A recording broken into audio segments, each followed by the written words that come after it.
નમસ્કાર દર્શક મિત્રો, સમાચારની દુનિયામાં હું હેતલ શાહ આપનું સ્વાગત કરું છું। સમાચાર વિગતવાર જોતા પહેલા એક નજર આજના મુખ્ય સમાચારો પર। શહેરના તમામ પોલીસ મથકના ટેલિફોનની આઉટગોઈંગ સેવા ઠપ્પ થઈ જતા ભારે હાલાકી। ગોશિયા મસ્જિદ પાસે આવેલ ખાટકીવાડ પાસે છેલ્લા 4 મહિનાથી ઉભરાતી ગટરોના પગલે સર્વત્ર ગંદકીના સામ્રાજ્યથી સ્થાનિક રહીશોમાં ભારે આક્રોશ। ફેકલ્ટી ઓફ લોના નવા શૈક્ષણિક સત્રનો સોમવારથી પ્રારંભ થનાર હોય ફર્સ્ટ યરના વિદ્યાર્થીઓ માટે ખાસ 3 દિવસીય સેમિનારનું આયોજન। તો કાયદાકીય આટીઘૂટી સમજાવવા અનેક મહાનુભાવો ઉપસ્થિત। હવે જોઈએ સમાચાર વિગતવાર। વડોદરા શહેરના તમામ પોલીસ મથકના ટેલિફોનની આઉટગોઈંગ સેવા બંધ થઈ જતા ભારે હાલાકીનો સામનો કરવો પડી રહ્યો છે। સેવાસન તંત્રના આડેધડ ખોદકામને કારણે ટેલિફોન કેબલો તૂટી જતા સામાન્ય માનવીને તો ટેલિફોન ઠપ્પ થઈ જતા ભારે હાલાકી ભોગવવી જ પડતી હોય છે, પરંતુ વડોદરા શહેરના તમામ પોલીસ મથકના ટેલિફોનની ફક્ત ઇનકમિંગ સેવા ચાલુ રહેતા અને આઉટગોઈંગ સેવા બંધ થઈ જતા ભારે હાલાકી વેઠવી પડી રહી છે। તેમજ કંટ્રોલ રૂમના ટેલિફોન પણ ઠપ્પ થઈ જવાને પગલે પોલીસ મથકો સંપર્ક વિહોણા થઈ ગયા હતા।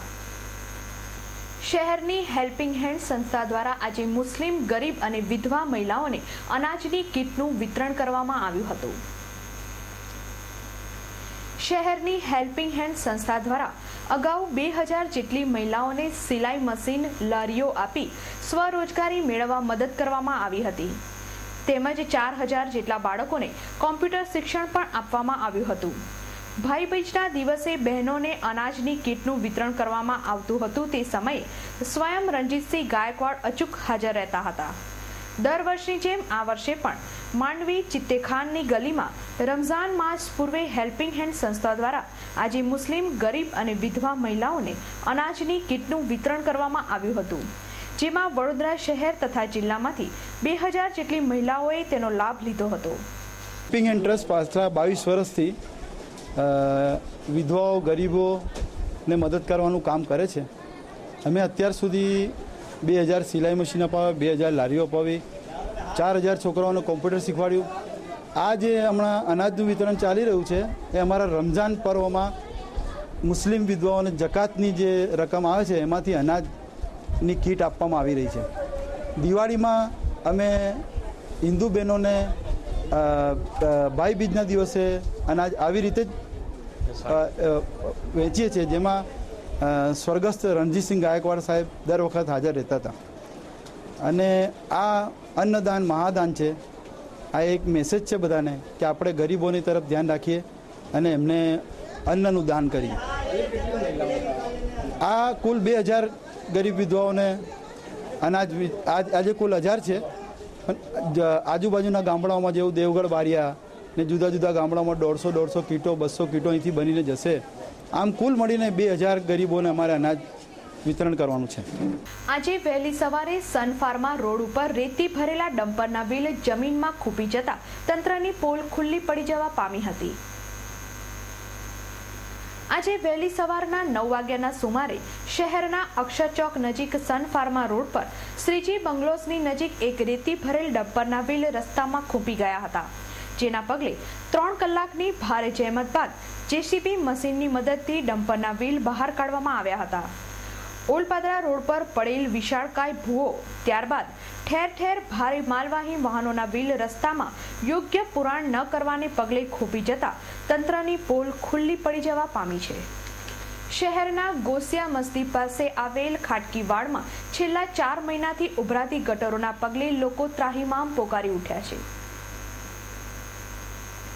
શહેરના જમનાબાઈ દવાખાના પાછળ આવેલ ગોશિયા મસ્જિદ પાસે ખાટકીવાડ, મુગલવાડ, મટન માર્કેટ પાસે ગેરકાયદેસર જાનવરો કપાતા હોવાના કારણે ગટરો ચોકઅપ થઈ જતા આ વિસ્તારમાં છેલ્લા 4 મહિનાથી ઉભરાતી ગટરોના પગલે ગંદકીનું સામ્રાજ્ય ફેલાઈ ગયું છે, જેના પગલે અહીં રોગચાળો ફેલાય તેવી ભીતિ સ્થાનિક રહીશોએ વ્યક્ત કરી હતી।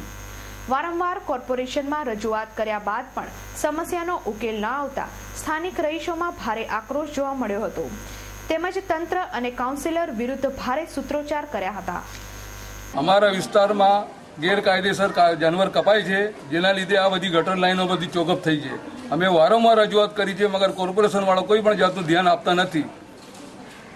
હા, તમારા આ કયો વિસ્તાર છે? અમારા મોગલવાડા મટન માર્કેટનો વિસ્તાર છે, કોસિયા મસ્જિદની પાસે. કેટલા સમય શું છે? આ કાયમી છે અમારું. અમે રજૂઆત કરીએ છીએ, કોર્પોરેશનવાળા માણસોને મોકલે છે, પણ ટેમ્પરરી એનું પ્રશ્ન હલ થઈ જાય છે, પછી ગમે જેવું થયું એવું જ થઈ જાય છે. ખાટકીવાળા ગોસિયા મસ્જિદ પાસેનો વિસ્તાર છે ને અહીંયા એટલે દર 15 દિવસમાં અઠવાડિયામાં પાણીની જે ગંદુ પાણી નીકળે છે ગટરમાંથી.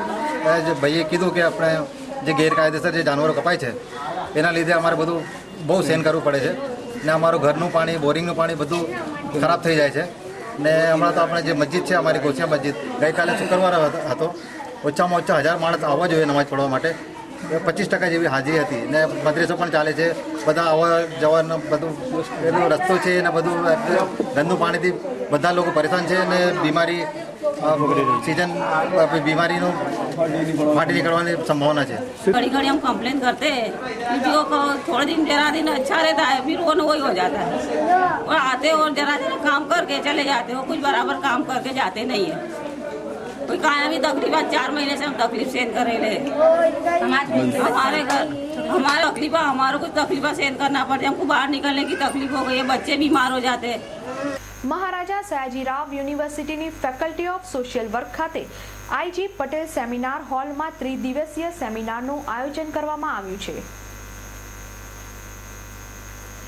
સોમવારથી ફેકલ્ટી ઓફ લોના નવા શૈક્ષણિક સત્રનો પ્રારંભ થનાર હોય નવા ફર્સ્ટ યરના વિદ્યાર્થીઓને 5 વર્ષના લોના અભ્યાસક્રમનું જનરલ માર્ગદર્શન આપવાના હેતુસર આજ રોજથી મહારાજા સયાજીરાવ યુનિવર્સિટીની ફેકલ્ટી ઓફ સોશિયલ વર્ક ખાતે આઈજી પટેલ સેમિનાર હોલમાં ત્રિદિવસીય સેમિનારનું આયોજન કરવામાં આવ્યું છે, જેમાં ચીફ ગેસ્ટ તરીકે ગુજરાત હાઈકોર્ટના ચીફ જજ કે.એસ. ઝવેરી ખાસ ઉપસ્થિત રહ્યા હતા, તેમજ ઓએસડીના એસ.એસ. ભટ્ટાચાર્ય તથા યુનિવર્સિટી રજિસ્ટ્રાર અમિત ધોળકિયા જેવા મહાનુભાવોની ઉપસ્થિતિમાં કાયદાકીય માહિતી આપવામાં આવી હતી.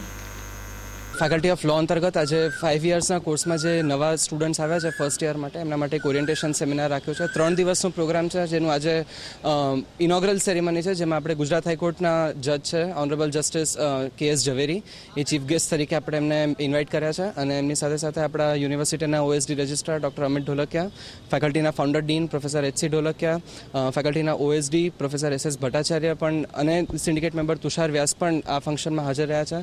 આની અંદર આપણે ફર્સ્ટ યરના સ્ટુડન્ટ્સને એક જનરલ માર્ગદર્શન આપવામાં આવશે કે યુનિવર્સિટી શું છે, ફેકલ્ટી શું છે, અને કેવી રીતે એ લોકોનો 5 વર્ષનો જે પ્રોગ્રામ છે લોનો એ આખો ફ્રેમ કરવામાં આવ્યો છે, અને કઈ રીતે યુનિવર્સિટી અને ફેકલ્ટી એ લોકોને એક સારો વકીલ કે સારું જજ કે સારો અધિવક્તા બનવાની અંદર મદદ કરશે. ગુજરાત રાજ્ય દ્વારા લોકોના પ્રશ્નોને હલ કરવા માટે લોન્ચ કરાયેલા સોફ્ટવેરનું કર્મચારીઓને જિલ્લા કલેક્ટર કચેરી ખાતે માર્ગદર્શન આપવામાં આવ્યું હતું. ગુજરાત રાજ્ય દ્વારા લોકોના પ્રશ્નોનું સત્વરે નિવારણ લાવવાના હેતુસર ઓનલાઈન સોફ્ટવેર લોન્ચ કરવામાં આવ્યું છે.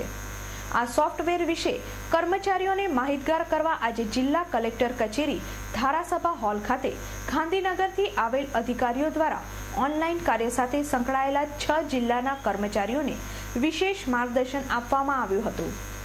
સિટી પોલીસે બાતમીના આધારે હજારોની કિંમતના વિદેશી શરાબ સાથે એક બુટલેગરની ધરપકડ કરી વધુ તપાસ હાથ ધરી છે. સિટી પોલીસે બાતમીના આધારે વારસિયા હીરાશક્તિ મોહલ્લાના રહેવાસી યોગેશ ઉર્ફે રવિ કહારને 71 નંગ વિદેશી શરાબની બોટલ સાથે ધરપકડ કરી છે. સિટી પોલીસે કુલ 21,300નો મુદ્દામાલ જપ્ત કરી કાયદેસરની કાર્યવાહી હાથ ધરી છે. MGVCL કંપનીના વડોદરા સિટી સર્કલના GIDC સબ ડિવિઝનનો એક લાઇનમેન ફોલ્ટ રિપેર કરતી વખતે જીવંત વીજ વાયરને અડકી જતા થાંભલા ઉપરથી નીચે પટકાયો હતો, જેનું સારવાર દરમિયાન આજે મોત નીપજ્યું હતું. આજે સવારે 11 વાગે હીરાનગર અને અલવાનગર વચ્ચેની લાઇન ઉપર સર્જાયેલા ફોલ્ટને રિપેર કરવા માટે મોહન મકવાણા અને MJ પટેલ નામના વીજકર્મીઓ પહોંચ્યા હતા. ડબલ સર્કિટની લાઇન હોવાથી અમરધામ સોસાયટી વિસ્તારની લાઇનને સર્જાયેલા ફોલ્ટને રિપેર કરવા માટે MJ પટેલે વીજ પુરવઠો બંધ કર્યો હતો.